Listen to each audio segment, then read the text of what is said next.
You know what really grinds my gears? We just got NBA League Pass. Oh, dude! So the other night while I was at home, I took this picture, by the way, with my phone. I'm quite the photographer. But while I was at home, having a nice, beautiful candlelit dinner with my wife. Cap. My second wife called to tell me that she would be running late to dinner because she lost track of time watching the Mavericks and Nuggets game and told me to turn it on because it's pretty crazy. I says to her, well, honey, I'm in a bit of a pickle here, you see, because I'm watching the Pistons game. And between that, dinner with Doja, and my recreation of Rembrandt's The Return of the Prodigal Son from memory alone, I don't know if I'm going to have the time. You sit on a throne of lies. Only to discover that I couldn't have watched the Mavericks and Nuggets game anyway because it wasn't on TV. In fact, none of these games were on TV. No Bucks versus Celtics, two elite teams of the league. Of the league? Biggest lie I've told so far in this video. No Warriors versus Thunder. Prayers to Chet Holmgren. Very, very unfortunate, very scary. I wish him a speedy recovery.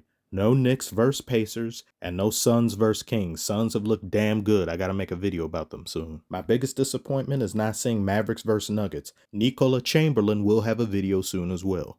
I see more throat-shoved advertisements for FanDuel over the course of a minute than I see NBA games over the course of a week. I hate gambling. I will never promote gambling on this channel. Morality reasons aside, I'd never feel comfortable advertising or being sponsored by something that I myself don't personally use or indulge in, or couldn't envision myself ever doing. To any of you that gamble, I'm not going to demonize you or make you feel like a bad person. If it's what makes you happy and you enjoy it, by all means. It's just me personally, I'm not interested. Gambling is one of the many things I believe is affecting NBA viewership. No, I don't believe it's the primary problem. I think it's a combination of things. As you all so eloquently stated in the community poll I put up, I found myself agreeing with most of what everybody was saying. One of which being the current star power in the NBA. As you can see here, Curry coming back from injury was the most watched game in the past 2 weeks. It seems as though the Holy Trinity is yet to be surpassed by any new stars in today's NBA when it comes to fan interest. Some of these things I've already touched on, and it's responsible for bringing a great many of you here.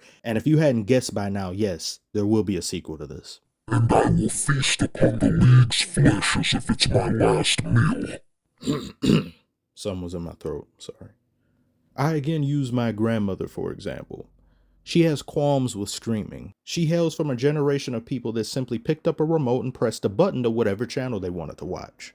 A simple 1 to 2 step process. Nowadays, we have streaming that is complicated matters. You got to sign up, you got to put your email address in, you got to put your credit card information in, just to forget that you did it a month later and get charged for using a service that you really don't care about and only signed up for one particular thing. That ain't me, bro. I always remember to cancel. It's not hard to remember things you signed up for. Oh, really, big brain, then why do they have apps for this very thing? People quite honestly have trouble managing all of this unnecessary shite because there's no central hub to watch anything anymore. People are shelling out sometimes over $100 a month to all this nonsense. But where does NBA League Pass come into play? Oh, I'd be more than happy to tell you. The fundamental flaw here with League Pass is that in comparison to these streaming services, when you sign up for something, you at least know what it is you're getting. You want to see that particular show and or movie, it's there. They have it. You're irritated that you have to pay a subscription to see it, but you know that you will 100% get to see said thing. With NBA League Pass, however, you are paying for a possibility rather than a certainty. Because as load management has become more prevalent and normalized,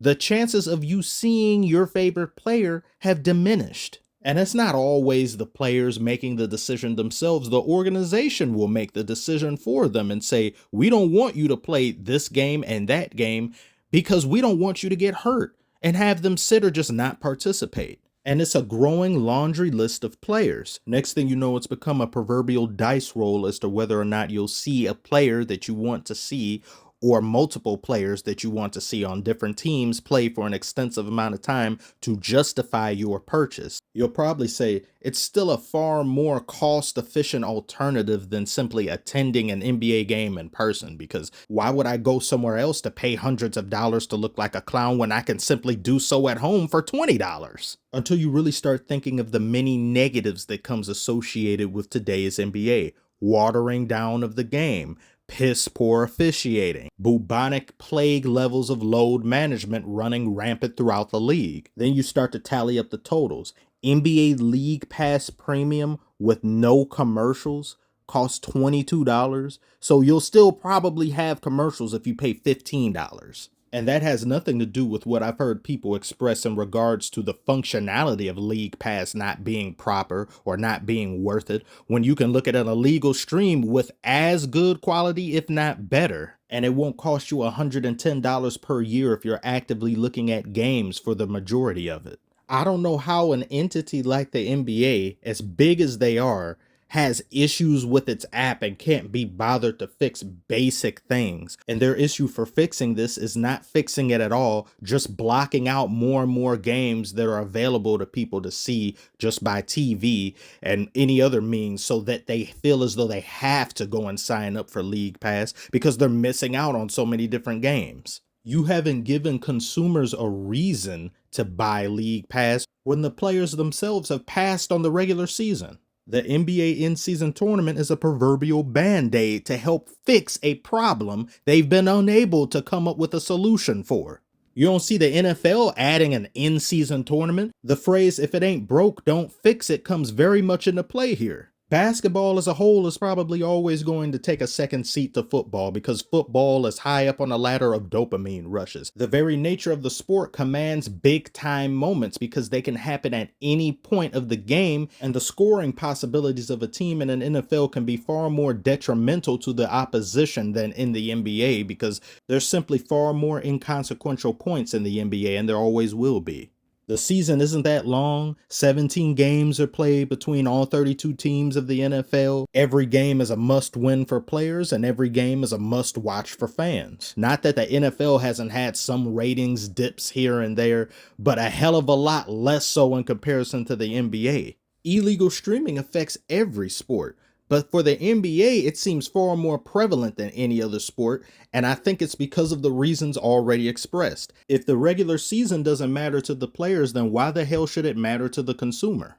As much as I don't like it, I believe the NBA season will eventually be shortened, primarily due to the changing of the times. Similar to as time has gone on, players don't give a molecule's worth of a damn about the All-Star game. The All-Star game in the grand scheme of things has technically never mattered, but you couldn't tell that to a player back in the day. Values have changed. Anything that technically didn't matter in the past sure as hell doesn't matter now, because a lot of people of today are adversity dodgers. And you can see that in every aspect of society. Why go through any pain and adversity when there exists a shortcut or a means to circumvent it? Those trials and tribulations of old taught discipline, and without that journey, you have more and more spoiled, rotten players who, before they even step foot into the league, believe they're the center of the world. And when added all together, it makes for a lesser product, lesser entertainment, less enjoyment for the consumer.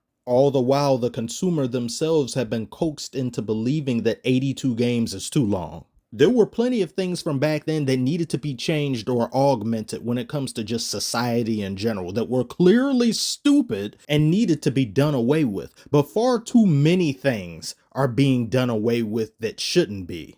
And when the term load management comes to my mind, it doesn't ring true to me the issues, concerns, and hardship of a player in their day-to-day lives and managing their stardom, as well as traveling, dealing with so many different people, promotions, endorsements, and things. No, the load being managed here is the oversized load that's required to cart and carry away the massive contract that you don't deserve for doing half work. Superior strength, superior training, superior nutrition, superior hoes, yet have superior laziness. I'm not buying it. And I love the sport. My true love is acting and entertainment, but I love the sport all the same. And at one point in time, after being so enamored with Space Jam and Michael Jordan, I wanted to be a basketball player before I realized I had bad feet and bad genetics. I thought the world of the NBA, and I still do, or at least the idea of what it's supposed to be, given its storied past, timeless moments, and its hand in inspiring millions across the globe to want to put a ball through a basket.